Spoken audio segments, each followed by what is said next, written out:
Vamos a ver y escuchar nuevamente a Pedro Miguel, quien continúa opinando en Sin Censura para Cuarto Grado. ¿Cuál es la perspectiva de la 4T? Bueno, la perspectiva de la 4T primero es que se tiene que rescatar la soberanía energética. Tenemos amenazas graves con este modelo. Por ejemplo, si los vendedores de gas natural de Texas un día amanecen de mal humor y deciden que no nos van a vender gas natural, nos apagan medio país, por ejemplo. Si los dueños de los gasoductos les hizo daño la cena, nos dejan sin electricidad, por ejemplo. Si los propietarios de las madres esas de eólicas les picó una avispa en un ojo, pues, y si se desquitan con nosotros, nos van a dejar a oscuras. Tenemos ahí problemas graves. Esto es algo que no se puede dejar en manos de la iniciativa privada. Esto es un servicio estratégico que debe estar en manos de la nación, tal y como lo concibió el general Lázaro Cárdenas. Otro problema. En la medida en que el sector privado se está enriqueciendo y saqueando, produciendo electricidad, no hay desarrollo, no hay investigación, no hay patentes, no hay nada que se quede en el país, todo o que se quede en manos de la propiedad común. Todo es privado y todo está sujeto a las reglas del mercado. Entonces, pues esto plantea problemas. La perspectiva de la 4T es que se tiene que rescatar el sector energético por razones de seguridad nacional, por razones de soberanía, y por una razón muy simple, que es que en el caso del petróleo tenemos que recuperar la renta petrolera. La renta petrolera llegó a aportar 40 centavos de cada peso que se gastaba en el presupuesto. Peña Nieto despedazó eso. Bueno, eso lo tenemos que recuperar porque necesitamos financiamiento para el desarrollo sin endeudarnos. Entonces, la prioridad es, número uno, recuperar la capacidad de producción, de extracción, de refinación del país y recuperar la capacidad de generación eléctrica del país. Y esto implica readecuar, remozar, reconstruir las grandes hidroeléctricas que el ciclo neoliberal dejó en ruinas. Están produciendo al 20% de su capacidad, que no han recibido mantenimiento en décadas, que necesitan nuevas turbinas, etcétera, etcétera. Esta es la perspectiva para, primero, asegurarnos de nuestro abasto energético y para tener recursos para el desarrollo. ¿Qué desarrollo? Sí, entre otras cosas, tiene que haber una transición a energías limpias.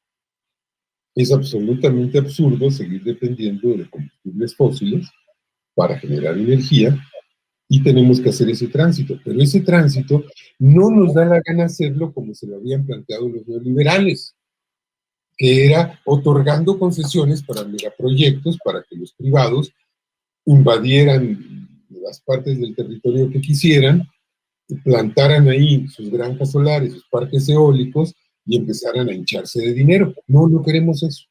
¿Qué queremos? Queremos una transición energética que arranque desde abajo, que incluya a todos y que no deje atrás a nadie. Es decir, tenemos que empezar por recuperar el sentido del servicio social, del interés social.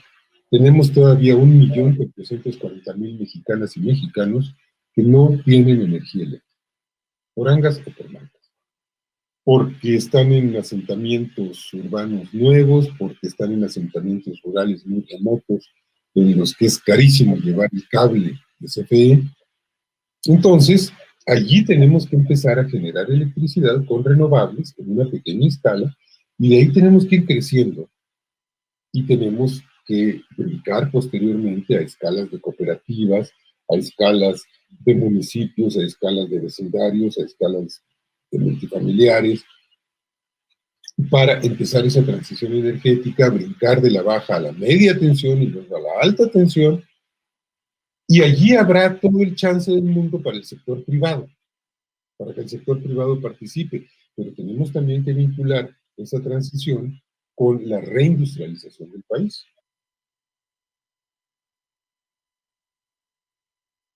También hay que escuchar a José Antonio Almazán explicar lo complicado. Esto sí está fuerte.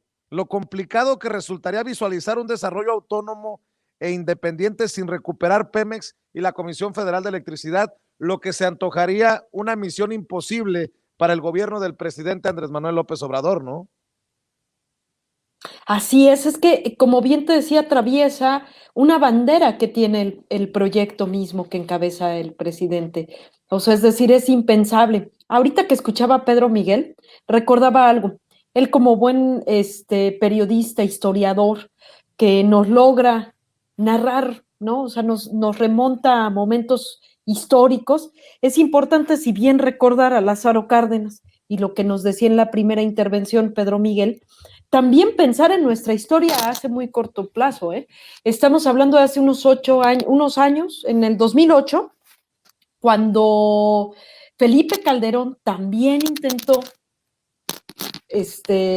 con la reforma energética, lo que ocurrió, y estoy hablando en el 2008, después de ese fraude que se tuvo con Felipe Calderón, la ciudadanía estaba muy polarizada y a pesar de eso hubo un movimiento en defensa de la soberanía nacional y esta soberanía nacional atravesaba por frenar la reforma energética. ¿Y por qué saco esto a colación? Porque no tiene muchos años.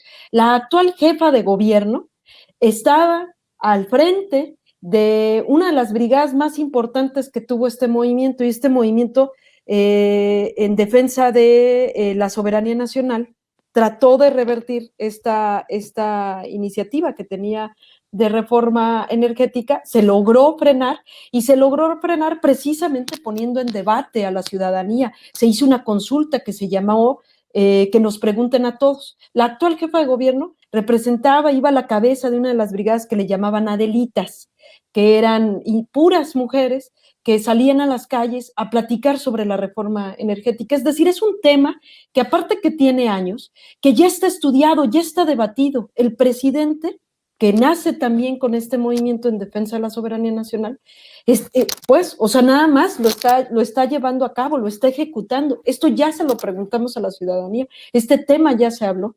Es decir, pues lo que pasa es que la oposición se sigue tratando de aferrar de los únicos espacios que todavía tiene, ¿no? Y hay que agregarle a esto que siempre terminamos en la lucha contra la corrupción. El presidente Andrés Manuel López Obrador ha dicho hoy en la mañanera que al combatir la corrupción en el país hay recursos para adquirir las vacunas contra el COVID-19 y continuar con las obras prioritarias. Y afirmó que en lo que va de su gobierno en el combate a la corrupción se tiene un ahorro de 1 billón con B de pesos. Eso también es parte de esa lucha contra la corrupción, Yasmín, antes de escuchar la siguiente participación. Así es, pues es que cuando se tiene un discurso como el que tiene el presidente, que dice, mi gobierno está con la lucha contra la corrupción, a eso se refiere, llenar ese discurso, son estas acciones. Lo que pasa es que, bueno, pues nadie quiere ver tocados sus intereses, ¿no? Al parecer.